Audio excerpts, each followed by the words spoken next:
Oh my god. This is the python.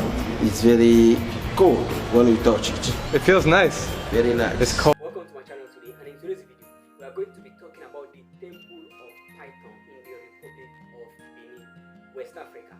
Now, the Republic of Benin is the birthplace of the voodoo religion. Most people call it the African religion.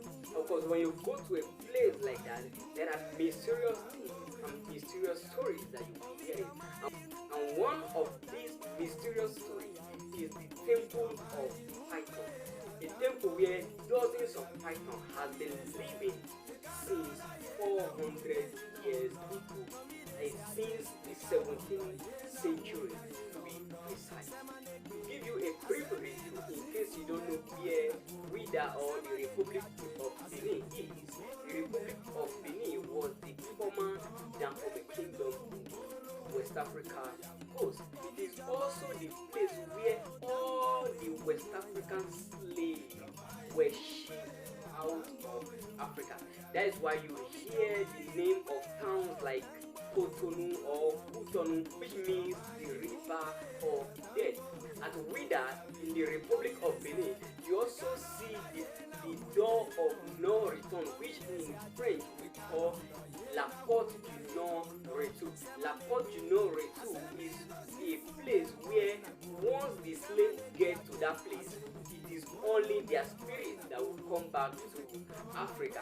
That means they have no chance to come back. So the slave and the slave master call the place the door of no return, which is still a monument in Ouidah till date. So let's get deeper into the history and the story of the Temple of Python. The Temple of Python, just as I said earlier, was started in 1717 during the reign of King Basse. The King Basse was the king of Ouidah, which we the local people we call Ouidah. So King Gezo, who was the king of the former Dahomey Kingdom, have sent his warriors to the king of Ouidah, or to the kingdom of Ouidah, to conquer the kingdom. So they were in search of the King Basse. King Basse ran for his life into a thick forest. There were some pythons in that forest. When the Gezo warriors came to search for him in that kingdom, of course they didn't know whether he was in the forest or not, but of course everywhere was bush, so they just entered that forest to search for him.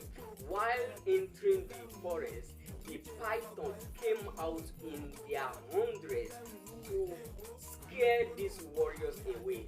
So in return to appreciate this python, the King Basse founded this temple of Python, where he built 3 huts for these pythons, where they lived from the 17th century till date. And this became a place of worship for most of the people of the kingdom of Ouidah, which we call as Ouidah in today's French or English language.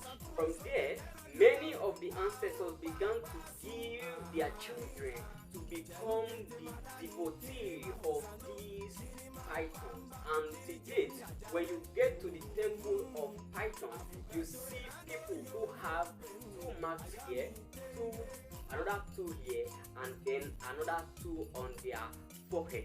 And of course, before we continue, if you are visiting the Republic of Benin anytime soon, you know that in the Republic of Benin we understand French and local languages.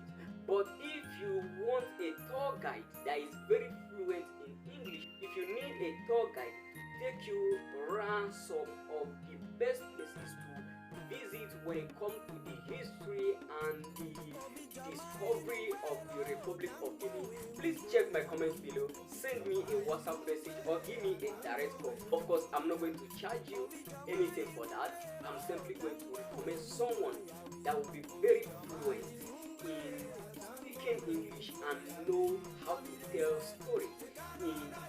So check the comments below. I leave my contact here.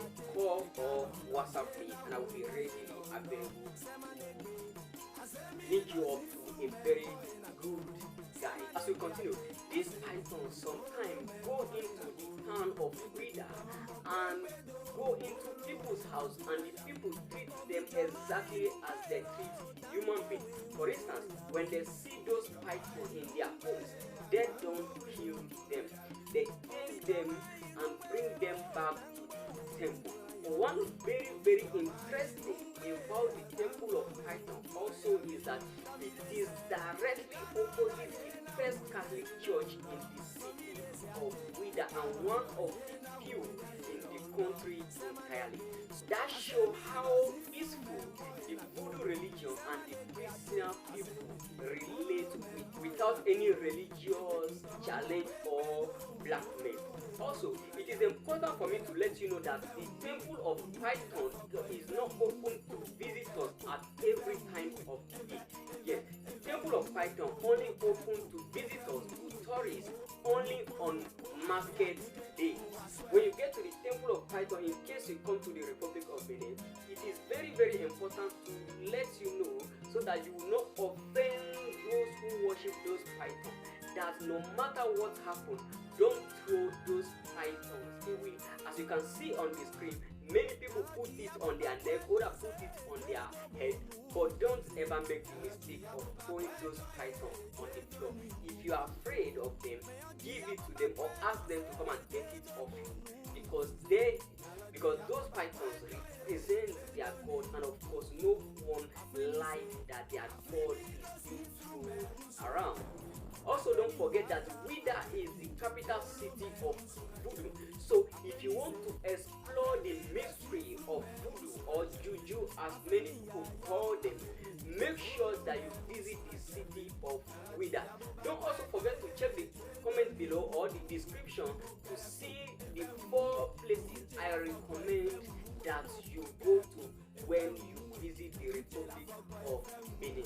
If you have visited the Republic of Benin or you have visited any part of Africa and you want to take some things as souvenir, or you are visiting and you want to take some things back to your country as a souvenir, please check below. I leave a link to my store below where I display some of the handcrafted African arts and beautification and interior design and teaching items that you can get and use as a souvenir whenever you look back at them.